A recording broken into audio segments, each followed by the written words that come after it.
Okay then, so let's proceed with the lecture on the next topic, inverter dynamic view.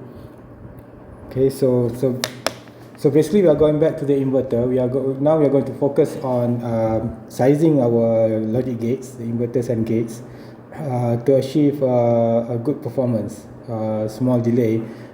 So we looked at how to design, basically how to analyze and design our logic gates, our inverter. Now if we put them together, how do we size them when we put them together? And now we are first looking at the inverter before we look at the larger gates. So far we size the PMOS and NMOS so they have matching R equations, ratio of 3 to 3.5. But in the previous lecture, I think we looked at the ratio of 2. Okay, ratio of 2 also works, but the key idea is to find the PMOS, effective PMOS and NMOS ratio to be, in order to have a symmetrical VTC. Okay, VM in the middle, and then also a good equal TPLH, TPHL. Okay, so we size in a certain way, we make the PMOS bigger, so we've seen that already. Now when we put the two inverters back to back, cascading inverters, and if speed is the only concern, reduce the width of the PMOS device. Wide PMOS improve TPLH but degrade CPHL due to larger parasitic capacitance. And let's see the definition here. R equals to R equation P over R equation N, and beta is W over LP over W over Ln. If wiring cap can be ignored, delay is minimum when beta is equals to the square root of R, where they derive in the book, in general this book. You can have a look. So here beta is a ratio that we're looking at. Okay, so beta normally we set maybe 2 to 3. Okay, here they put the beta is between 3 to 3.5. But the idea is we want to have we want to set the size of the PMOS and NMOS to get a good symmetrical VTC characteristics, a good delay. Okay, and a good delay. So here we are looking at the delay versus beta, and the delay here is in 10 to the minus 11 seconds, and we see that beta of 2.4, okay, beta of 2.4 gives a symmetrical delay response, probably from simulation, okay, from simulation with a certain ratio here. We see this ratio of the R equation P and N. So a 2.4 is around here, okay, and we get a 3.5 times 10 to the minus 11 seconds on the average propagation delay. So this is a ratio, okay, so WLP over WL of N. So beta of 1.6 to 1.9 gives the optimal delay performance. So between 1.6 and 1.9, maybe around here, okay, it gives the best, in fact it gives the best TPHL, okay, but at this point, okay, your TPLH is quite big. Okay, so at one point you have the same symmetrical TPLH TPHL which occurs around 2.4. Okay, because at the ratio of 2.4. Device sizing for performance, we divide the capacitive load CL into C intrinsic and C extrinsic. The intrinsic is the diffusion and Miller effect, and the extrinsic is the wiring and the Fanout. So TP here is 0.69, R equation C int 1 plus Cx over C int, and this part here we've seen already, 0.69 RC, to estimate the our TPLH, okay, and TPHL. We use the 0.69 RC, but here we can extend the equation to include 1 plus C extrinsic over C intrinsic. Okay, so this 0.69 R equation C intrinsic is the intrinsic of the unloaded gate delay, and it can be simplified to something called the TP0. Okay, widening both the PMOS and NMOS by a factor of S reduces the R equation by an identical factor. R equation equals to R ref over S, but raises the intrinsic capacitance by the same factor. C int equals to SC int ref. Okay, so here is quite important to understand here is that your S is actually the widening factor, of your transistor device, but keeping the same ratio between PMOS and NMOS. So let's say I think here we assume that the ratio is between 2 to 3, maybe 2.4, but you can then make your PMOS and NMOS however big or small you want, as long as you achieve the P and N ratio correctly. So we've seen already that what happens if you make the device big. So if you make the device big, then your resistance will go down. Okay, so given by here, so a bigger device will make your resistance smaller. However, a bigger device will also cause a higher capacitance. Okay, so overall, how does it impact the delay? Because in the delay equation we have both the resistance and the capacitance, and if your capacitance decrease and the resistance decrease, capacitance increase, does it improve the overall delay? Okay, so then we can expand the equation further to have TP0 1 plus C extrinsic over SC intrinsic ref, as shown there. Okay.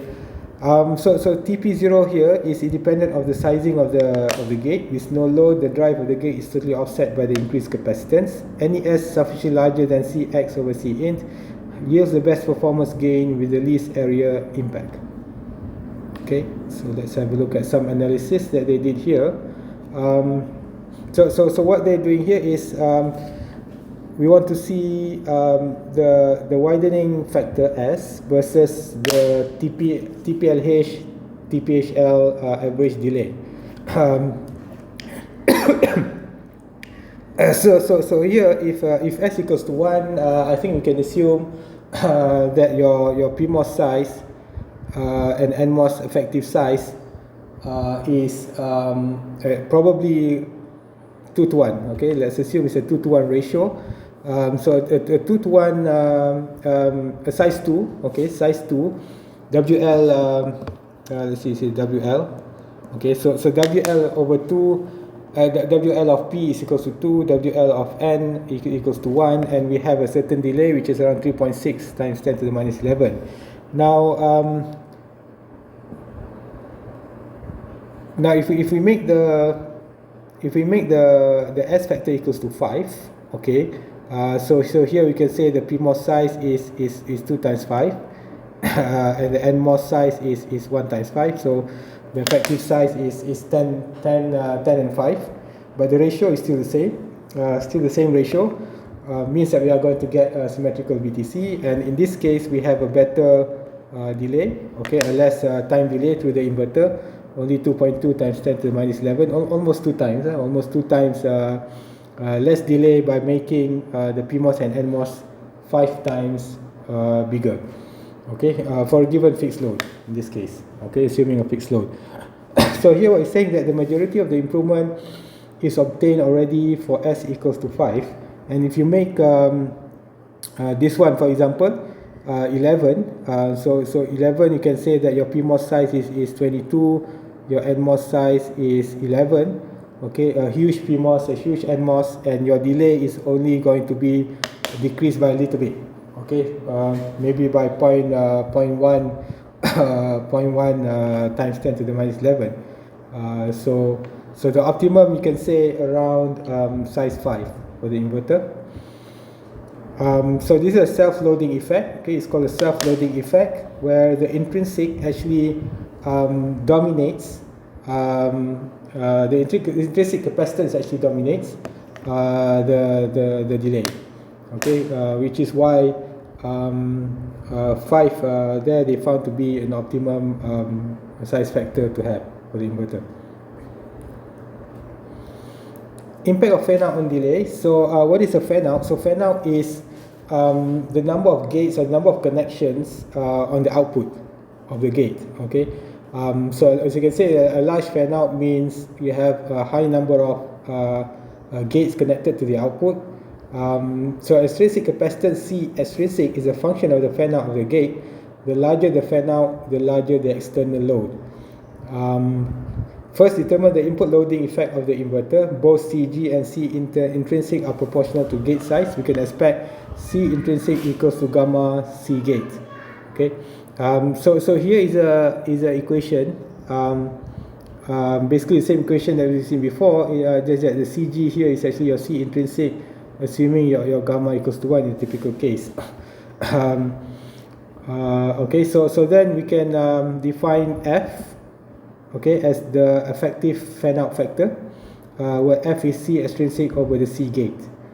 Okay, so this is an important point here. The delay of an inverter is a function of the ratio between its external load capacitance and its input gate capacitance. Okay, so it's a function. It's not the actual delay. F is not the actual delay, but is a factor that that we consider.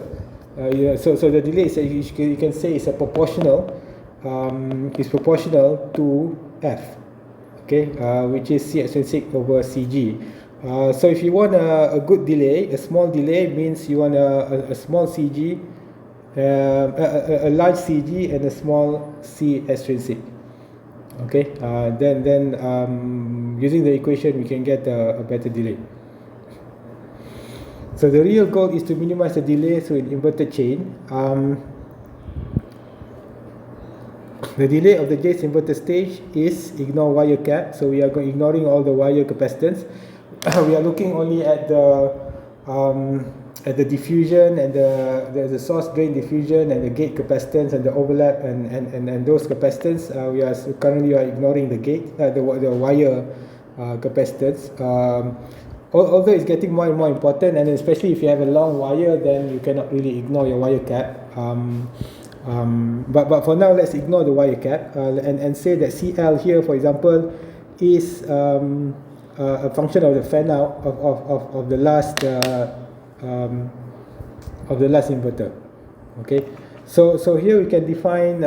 So we already defined this. Okay, so TPJ, so the J's inverter is TP01 plus FJ over gamma, and FJ here is the delay factor. Okay, FJ is the delay factor for the J's inverter. Okay, so for example, if you want to find what is F2, right? So what is F2? So the delay factor for F2 is C external of 2 divided by C gate of 2. Okay. We can also use the CGJ plus 1 CGJ, okay, which is so you can also say that F1 is equals to CG of 2 divided by CG of 1, okay. Because your CG2 is actually your external. Okay, your CG2 is your external for gate 1. Okay, so you have this FJ. You have TP0. You can consider this normally as a constant. Okay, some constant value. So then we can say that the total delay of the inverter chain is just TP1. Okay, TP1 plus TP2 plus TPN and so on. Okay, given by this equation, and then TP is the summation of this, and then TP1. Okay, so TP1 is in fact given by here. Okay, so you can get TP1 from there, and here is just okay. So here you can say J equals to 0. 0 to n. Okay, J from 0 to n. So the total delay is in actual case the delay you need to multiply with the TP0 term there. Okay, 1 plus each of the F of the inverter. Okay, we'll see more example on this. If CL is given, how should the inverters be sized? How many stages are needed to minimize the delay? Okay, so that's an interesting question. How do we size the inverters to get the best delay, and how many inverters should we have in the line given CL and CG1? So sizing the inverter in the chain, the optimum size of each inverter is a geometric mean of its neighbors, given by this equation. We should size up each inverter by the same factor F with respect to the preceding gate. Each inverter has the same effective fan-out. Each inverter has the same delay. If CG1 and CL are given, then we have this important equation here. The small f is equals to the root of n, okay, the root power of n, CL over CG1 equals to the root of n of f, where f here is equals to CL over CG1. Okay, so here is important, the big F is important. So what is big F is CL over CG1. So if you look at this example, so F here is equals to CL over CG1. So here is your CL, here is your CG1. So basically your big F, CL over CG1 represents the overall effective fan out of the circuit. Okay, the overall effective fan out. So once we have the big F, then we can estimate what should be the delay of each inverter, and from there we can derive actually how many inverters do we need along the line given F. Okay, so the minimum delay to the inverter chain can be derived using this equation. So TP, the total delay, is N is the number of inverter, TP0 is a constant 0.69 RC, 1 plus the root of NF divided by gamma, and gamma here is typically equals to 1. Okay. So if you have all this, especially if you have F and you know how many N you need, then you can find the minimum delay through the inverter chain. So let's see one simple example here. We have CL equals to 8 CG1. We have the input capacitance CG1, and CL over CG1 has to be evenly distributed over N equals to 3 inverters. Okay, so we set already here N equals to 3 for the 3 inverters. So your F is simply 8 CG1 over CG1, and F, the big F, equals to 8. And if you take the square root of the third root of 8, you're going to get the small f is equals to 2. Okay, so here you can say that for each inverter, your delay factor f is equals to 2. Okay, so here let's say f1. Okay, f1 equals to 2, f2 equals to 2, and f3 is also equals to 2. Okay, so for each one. And remember your TP is TP0. Okay, TP0 1 plus Fi over gamma, and you see gamma equals to 1. Okay, so here is actually TP0 3. Okay, 3 TP0. So for each the delay for each inverter will be the same. Okay, we have the same delay for each inverter, which is 3 TP0, and TP0 is typically, you can say, is a constant value.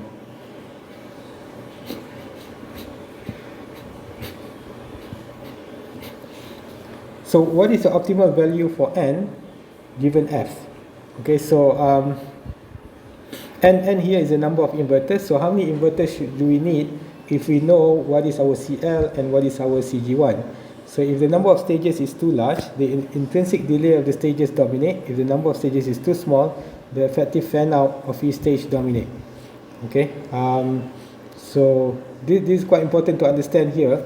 What it means, if you make the